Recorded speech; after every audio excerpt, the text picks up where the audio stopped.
Welcome back to Blake's Take. I'm Blake Neiman, and I'll give you my take on local and national sports from the Willamette Valley and beyond. I hope you are having a terrific Tuesday, getting right along through the week, and diving right into this New Year week, finally ending off 2020. So let's get right into some great Monday Night Football action we had last night between the AFC East rivals and the Bills versus the Patriots. The Patriots aren't looking too well this season, but they were trying to get some hope to finish off their season and try and get at least to 500 with their last two games. It would be a slow start for both teams in the first, with each team just kicking a field goal to make it a 3-3 at the end of the first. However, on the first play of the second quarter, Josh Allen would hand one off to Zach Moss, who would power his way into the end zone for the first touchdown of the game. On the opposing drive, Cam Newton would scramble around the pocket and escape the arms of several different defenders on his way up the field and into the end zone for the immaculate score.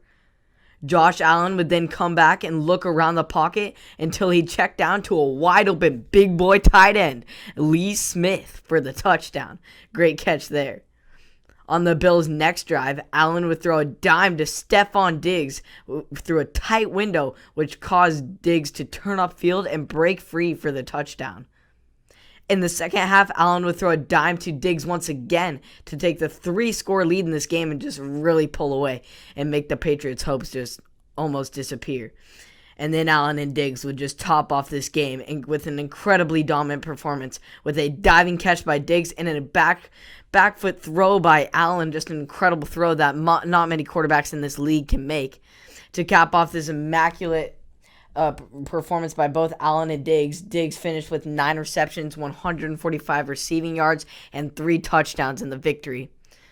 So the Bills sweep the Patriots for the first time in the Bill Belichick era and are now looking to clinch the 2 seed in the AFC with their win next week. So hopefully they can do that and clinch this 2 seed in the AFC, because we would really like to see an AFC championship go down between the elite teams and the Kansas City Chiefs and the Buffalo Bills. They are 2 great teams, and the Buffalo Bills really established them last night in their nationally televised game on Monday Night Football, and everyone knows what this Buffalo Bills team is about now.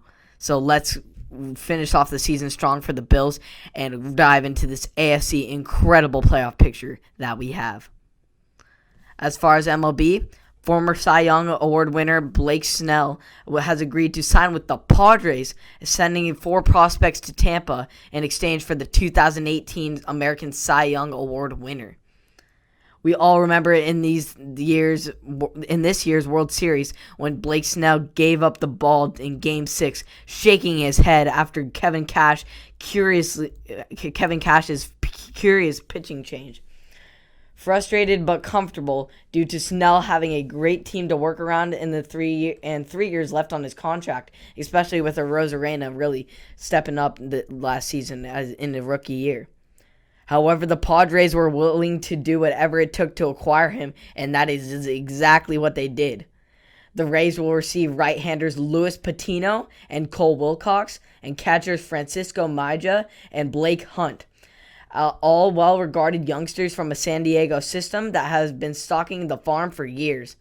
The Padres parted the quadrip for a 28-year-old with World Series experience and a youthful confidence that should fit right along the stars in Fernando Tatis Jr. and slugger Manny Machado. Snell gives the ascending Padres an established ace at the front of their rotation as they attempt to catch the Los Angeles Dodgers in the National League West. San Diego is also on the verge of acquiring Chicago Cubs' Yu Darvish, which should be an interesting trade that should happen. If that happens, this Padres team will really be unstoppable with their offense as well as their defense and their pitching staff. So it's going to be a very, very interesting season in the NL. So I'm very much looking forward to what happens there and what happens between the Dodgers and the Padres in the battle of the California teams in Southern Cali. So I'm just very excited, and I'm really questioning the Cubs, honestly, in their trade for Yu Darvish. That's their ace, and I'm not sure what they're going for, if they're going for a rebuild or wanting to win now. It seems like the managing staff and the front office has expressed for the Cubs organization that they want to win now and get back to where they were in 2016. But it looks like they're getting rid of one of the most key parts of their organization, so that should be interesting.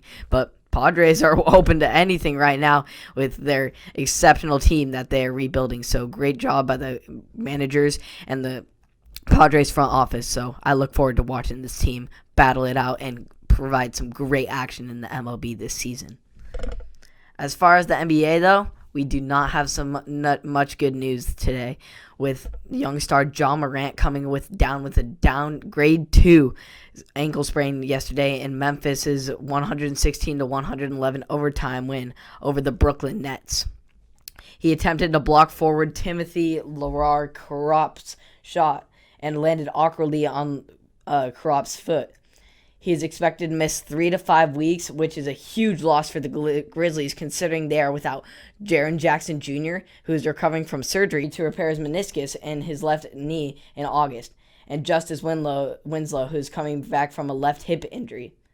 In other more tragic news, NBA star key part of the Brooklyn Nets organization, guard Spencer Dinwiddie, has been diagnosed with a partially torn right ACL, which is super unfortunate. The team, which is likely to make the NBA championship, will be without their key role player for most of the portion of the season. Dinwiddie was injured in the third quarter of Sunday night's game against the Charlotte Hornets when he drove against Bismack Bimbo and planted his leg awkwardly. Dinwiddie has experienced ACL injuries before in the past. During his junior year at Colorado in high school, Dinwiddie tore his left ACL in a game against Washington and missed the remainder of the season. At the time, he led the team in minutes played and scoring and assists. So very unfortunate injury for both of these young stars, and I really hope that they make a full recovery and just get back into this league as soon as possible. They are very key parts of this league that we enjoy to watch and enjoy them rising up and being key parts of their teams and battling it out to hopefully get them playoff berths. So we'll see how it turns out for both of these very key players. So thank you for tuning in to another episode of Blake's Take. I appreciate the support on Apple Podcasts, Spotify, and or YouTube. And I will see you all tomorrow. Have a great rest of your night.